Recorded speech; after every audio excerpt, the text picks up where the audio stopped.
In Syria this week, the civil war reignited as opposition fighters sweep into cities in the north and west, threatening the regime. It started with the liberation of Aleppo. Until we liberate all of Syria, all Syrian soil from this ruling regime that has sat on Syrians' chests for some 60 years. In Lebanon, the ceasefire between Hezbollah and Israel is strained by strikes, but appears to be holding, while Israeli attacks in Gaza appear to be emptying out the north. Oh, my brother, no one in the world has seen what we saw. I swear we left. There are people injured and waiting in schools. There's no one to help them, no ambulance, no one. South Korea's president shocks his own country and the world by declaring martial law, only to reverse it 6 hours later. I declare martial law to eradicate the despicable pro-North Korean anti-state forces that are plundering the freedom and happiness of our people. And the U.S. aims to counter China in Africa with infrastructure funding and in cyberspace against a massive hack on American telecom companies. Welcome to PBS News Weekly. I'm Nick Schifrin. This week we look overseas for the top news-making headlines. In Syria, a once static civil war has reignited. Days after rebels swept into regime-controlled areas in the country's northwest, Russian and Syrian warplanes targeted civilian areas held by opposition fighters. And a warning, some of the images in this story are disturbing. In opposition-held Idlib, Russian scorched earth. Airstrikes on behalf of its Syrian ally against Syrian civilians inside a hospital. Russia has long targeted Syrians who oppose the regime. Today's strikes in Idlib, and this weekend on Aleppo. Once again targeted victims who weren't even born when this 14-year-old war began. They are terrifying and force civilians to flee. But today, it is government forces on the run. On Friday, News Hour Syria producer Abdulrazak al-Shami filmed as rebels prepared a surprise assault. For the last 9 years, the opposition, in green, has held most of Idlib province in northwest Syria. The Kurds, backed by the U.S., in yellow in the northeast. The regime and its allies in red, with pockets of land controlled by the Islamic State in purple. Back in 2016, after 5 years of fighting, Syrian soldiers, with the help of Russian airstrikes and Iranian-backed militias, recaptured Aleppo, Syria's second-largest city. Last week, a patchwork of opposition groups, the Islamist Hayat Tahrir al-Sham, designated by the U.S. as terrorists, and the Turkish-backed Syrian National Army, took Aleppo back in days. On Friday morning, we filmed as opposition fighters opened fire on Aleppo's outskirts. By 10 p.m. that night, fighters and civilians celebrated inside Aleppo after government forces melted away. This war had forced half the country to flee their homes. And now, some of the opposition reunited with family they'd been separated from for nearly a decade.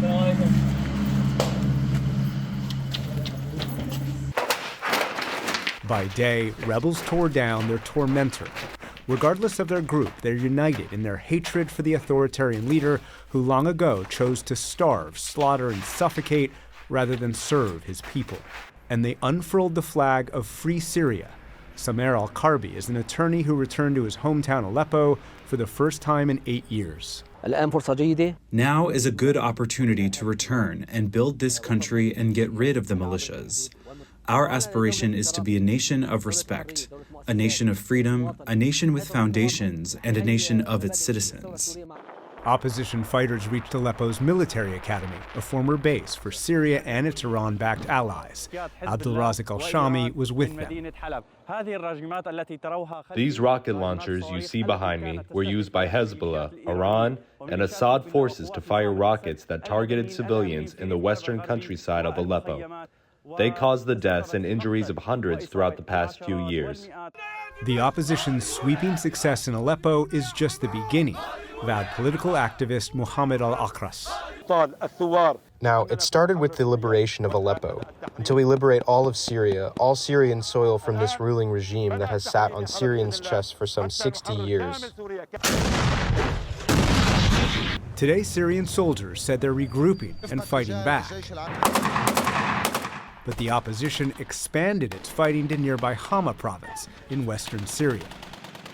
The Assad regime's struggles come as ally Russia is bogged down in Ukraine, and allies Hezbollah and Iran have been diminished by Israel. In another major blow to the Assad regime, rebel forces on Thursday took control of Hama, Syria's fourth largest city. Here's Zhang Yang. After 2 days of fierce fighting as the opposition dealt with both the regime and Russian airstrikes, today the city of Hama in central Syria fell to opposition forces. Locals and others across the nation rejoiced.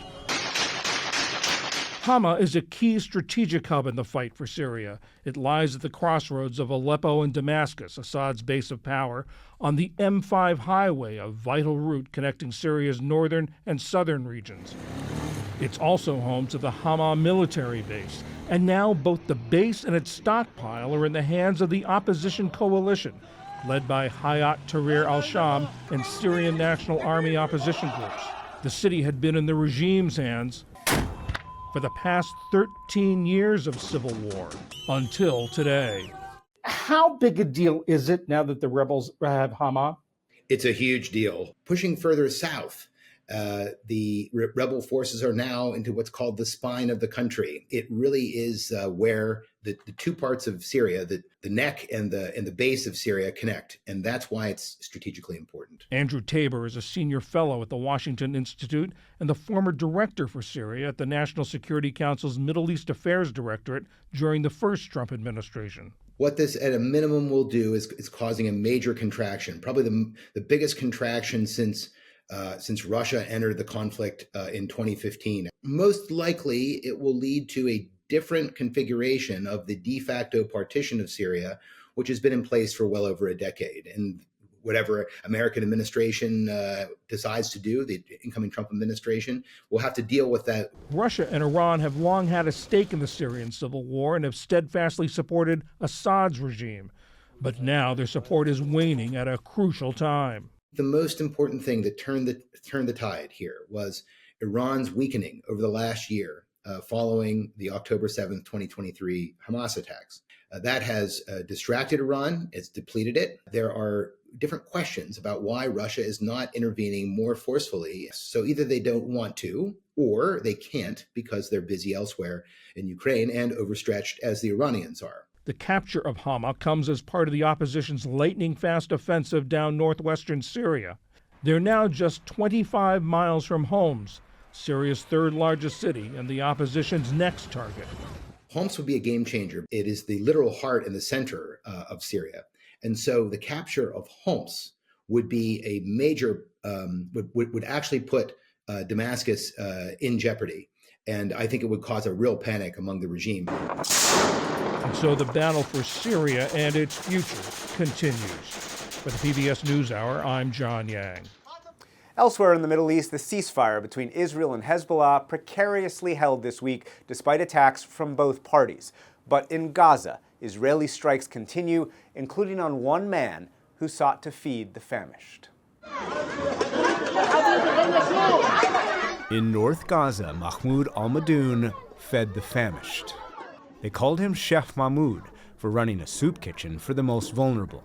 His team filmed these scenes for us back in March, providing sustenance to stop starvation. He told us he had to help. When you think you're going to die, you want to start serving and helping others. It's like a new lease on life. More recently, he opened a school with a sign on the roof in Hebrew and English, "Please don't bomb." And that's him in red, wheeling in water and providing much-needed produce to the besieged Kamal Adwan Hospital. We hope for more vegetables for the sick and the injured and the children and medical staff. That was his last public statement. 4 days later, on the morning of November the 30th, al-Madoun's family says he was killed by an Israeli drone. His 15-year-old son, Omar, seriously injured beside him. A few weeks before, his family says the school he'd opened was also attacked. For 2 months, the Israeli military has waged a new operation in northern Gaza, targeting what it describes as members of Hamas, some of whom participated in the October 7th attacks. Israel has uncovered weapons stockpiles, including bombs, as seen in this captured Hamas video, and what Israel calls a Hamas rocket launch site. We will reach any location where the enemy places launch facilities or anything that fires towards the citizens of the State of Israel. Israel also says at Kamal Adwan Hospital it's facilitated the evacuation of patients and the delivery of fuel, medical supplies, and food and water. It accuses Hamas of stealing aid. But U.S. officials say as Israel has tried to evacuate the entire area, it's not allowed in nearly enough aid. So al-Madoun was trying to provide what he could. He leaves behind his wife Ala and 7 children, the youngest Aline, barely 2 weeks old. At Kamal Adwan Hospital, day after day he brought food, gave money to those in need, the young, the old. This is a great honor that Mahmoud was martyred as he fed the people. I hold my head high for him. When I spoke with Mahmoud al-Madoun earlier this year, I also spoke to his brother, Hani al-Madoun, who joins me now. He is also the director of philanthropy at UNRWA's independent American arm. Hani al-Madoun, thank you very much. Thanks for being here. Let's talk about your brother. Tell me about him. Tell me about the work he was trying to do. My brother Mahmoud is a great guy. He's my baby brother. He started a soup kitchen when we couldn't figure out how to feed our family, our neighbors. He started cooking like for a dinner or lunch for people that we knew all our lives. And he cooked first day 120 families ate, and then he thought this is it. But then kids showed up to the house asking for food, and he said, hey, let me figure this one out. So he's a business guy. He would go and like if he finds potatoes, he would buy whatever the dealer had. And at the time, there was no pasta or rice or any starchy things, so potatoes was a big deal. He bought it and cooked for the family, for the neighborhood. Started serving up to 600 families every day. And it's just beautiful because I work for UNRWA USA, and we couldn't because Israel banned UNRWA from working in North Gaza early on. We pivoted to do small shop, soup kitchen like the Gaza soup kitchen. And unfortunately, things did not turn the way that should turn. We heard from him a little bit in the story we just played about what motivated him. What do you think motivated him to do what he did? He just saw a problem and he wanted to solve because, we knew we have the means. I live in the U.S. and people were sending money in my private bank account in Zelle. Hey, go figure out how to get food to people. And it was hard. There is no banks. There is no phones that were working at the time. But then he figured out a way to do it, leaning on the local farmers, leaning on the nature. When it rained, he had a lot of leafy greens that he could find and just chop and cook up.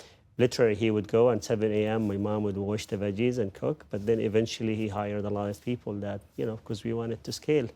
And we expanded beyond Beit Lahia where we started. And unfortunately, things, instead of celebrating my brother's achievement and enjoying a possible ceasefire, now we have to mourn his life. Tell me about how he died.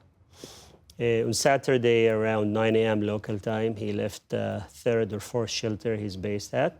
He walked about 30 yards or less outside the house, and a drone was waiting in the neighborhood and just shot at his feet.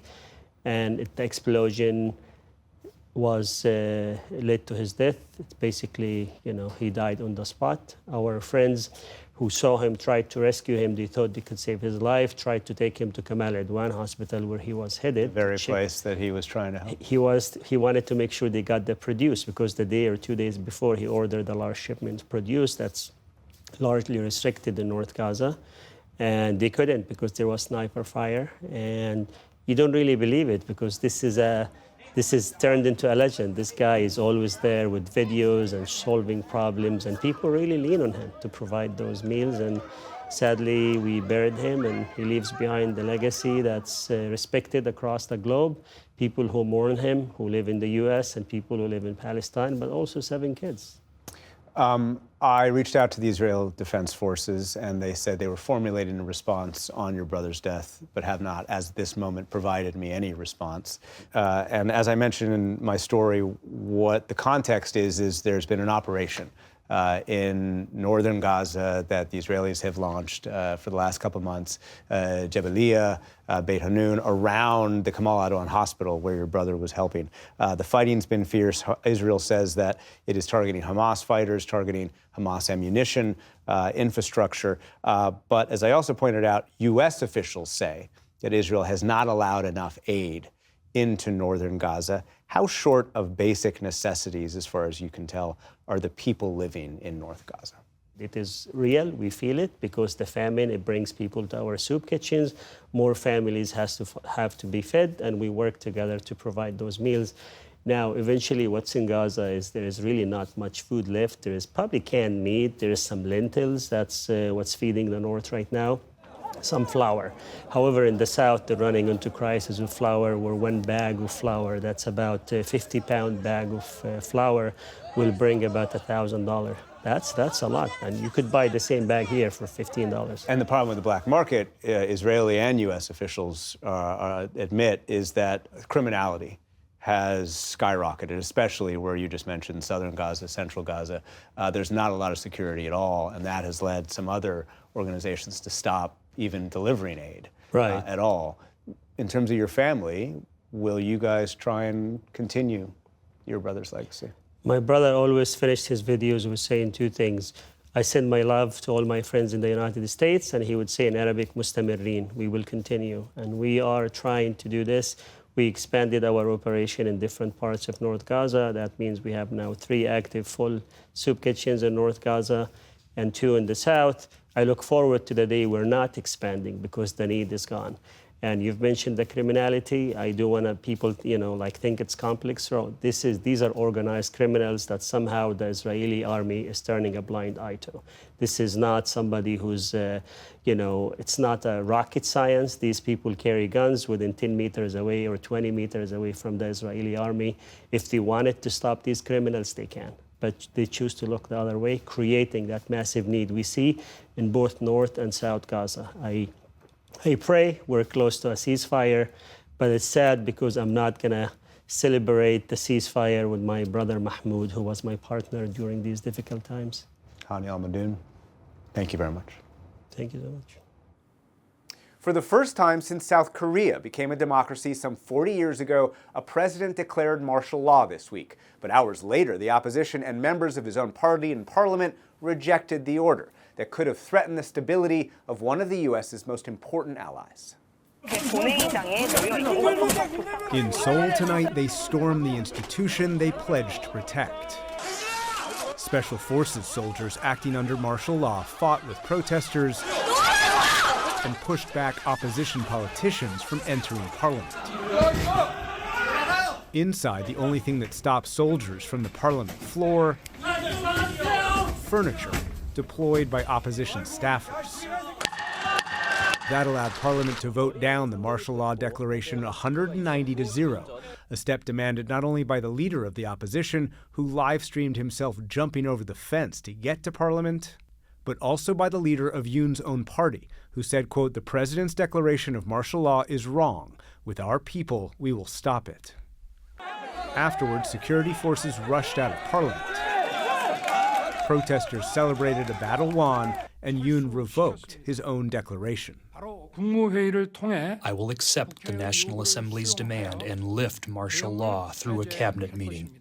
6 hours earlier, Yoon, whose approval rating has been under 20% and who's resisted investigations into his wife, accused the opposition of being infiltrated by North Korea.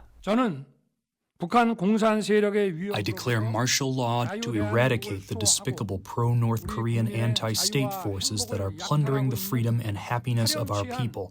His decree prohibited all political activities, imposed government control over the media, and banned ongoing strikes by South Korean doctors. But thanks to immediate protests, it's not clear any of that actually happened. For the last 2 years, President Yoon has been a vital U.S. ally. Music used to make me smile. Singing from the same Biden administration's song sheet to advocate for global democracy and expand regional cooperation against North Korea and China. Behind the scenes, the U.S. wanted to see the crisis end. We have every hope and expectation that any political disputes will be resolved peacefully and in accordance with the rule of law. Later this week, South Korea's opposition parties moved to impeach the president. Meanwhile, in what was likely his final foreign trip, President Biden visited Africa this week, the first U.S. presidential trip to the continent in more than a decade. He visited Angola to bolster U.S. investments on the continent, but as Amna Nawaz reported, the Americans are playing a game of catch-up with the Chinese, who've spent decades and billions investing, extracting, and some say exploiting developing countries. In Angola this week, a new U.S. commitment to Africa's future, as President Biden promised $600 million in funding for a multinational railway project linking Zambia, the Democratic Republic of the Congo, and Angola, all part of the Trans-Africa Lobito Corridor Railway, a key hub for mineral exports. The United States is all in on Africa. The future of the world is here in Africa, in Angola.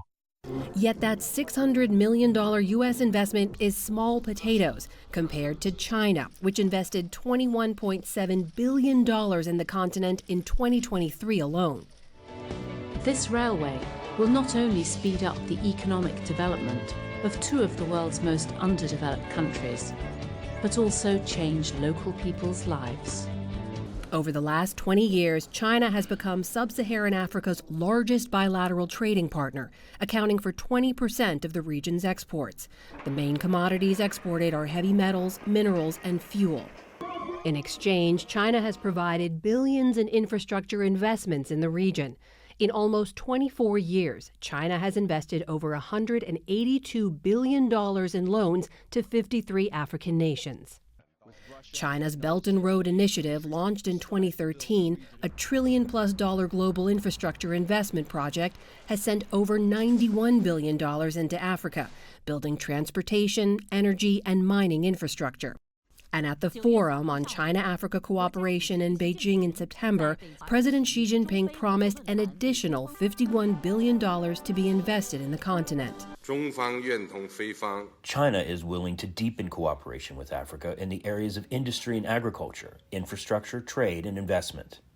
But all of this comes at a cost. Some of the projects built aren't economically sustainable, and sub-Saharan African nations are now over $134 billion in debt to China. China has also been accused of bribing local officials to secure contracts. Biden's trip came as the White House provided new details of a broad Chinese hacking operation that infiltrated at least 8 American telecommunications companies.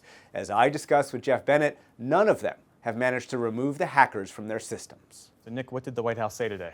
The White House gave new details on what is believed to be the largest hack on American telecommunications firms in U.S. history. As you said, Chinese hackers infiltrated at least 8 communications firms in the United States, and over the last 1 to 2 years, quote, dozens of telecommunications companies across Asia and Europe, and the hack was ongoing. Deputy National Security Advisor for Cyber and Emerging Technology, Ann Neuberger, said today. The affected companies are all responding. Right now, we do not believe any have fully removed the Chinese actors from these networks. So there is a risk of ongoing compromises to communications. Until U.S. companies address the cybersecurity gaps, the Chinese are likely to maintain their access. Today, intelligence officials were on the Hill briefing all 100 senators in a classified hearing about the Chinese hackers known as Salt Typhoon. And our Lisa Desjardins caught up with Texas Republican John Cornyn. The Chinese Communist Party has infiltrated the telecommunication systems here in the United States in a dramatic and unprecedented sort of way. And it's a subject of tremendous concern. I'm sure you're going to hear more about it. Because it affects a lot of people, and a lot of, not just in this country, but around the world. Yesterday, Jeff, a senior FBI official admitted the Bureau still did not know how deeply the Chinese hackers had penetrated, even though the Bureau had been investigating since the spring. And it could take years to know the true scope of the hack. Do we know, though, who has been targeted? Intelligence officials describe 3 baskets or 3 groups of targets, essentially. Number 1, a large number of users whose phone metadata was stolen. Number 2, a small group of individuals whose audio calls and text messages were specifically targeted and successfully intercepted. Number 3, the portal that law enforcement uses to submit court orders to telecommunications and internet service providers. And I want to keep that list up for the moment. On the first group, whose metadata was stolen, a senior administration official said today it was, quote, a large number of Americans, but would not provide the number, but it had a, quote, regional focus, suggesting it was designed to find members of the second group, whose calls were intercepted and included senior members of the Trump and Harris campaigns. A former intelligence official described to me, Jeff, that this is so hard because these are incredibly sophisticated state actors with limitless budget and limitless time. They are extraordinarily difficult to detect because they enter networks with stolen credentials so as not to set off alarm bells. And if they detect any surveillance by the Americans, they simply stop moving. They can sit there and take as long as it takes, therefore avoiding detection. And how has China responded to all of this? In a statement, Chinese embassy spokesman Liu Pengyu told me that the U.S. claims were, quote, disinformation. And he continued, quote, China firmly opposes and combats all kinds of cyber attacks. The U.S. needs to stop its own cyber attacks against other countries and refrain from using cybersecurity to smear and slander China. U.S., Jeff, is believed to conduct the same surveillance around the world, and I do use that term surveillance. U.S. officials use that term because this is not designed, as far as they can tell, to destroy any critical infrastructure. It is instead designed to conduct espionage, to collect information. No signs that any of this is being leaked online. As for solutions, Neuberger said today the only solution was to require companies to meet minimum cybersecurity guidelines. Right now, those guidelines are optional for these companies to meet. All right, Nick Schifrin, thank you for this reporting. Appreciate it. Thank you. And that's it for this week's episode of PBS News Weekly. For all of us, thanks so much for watching.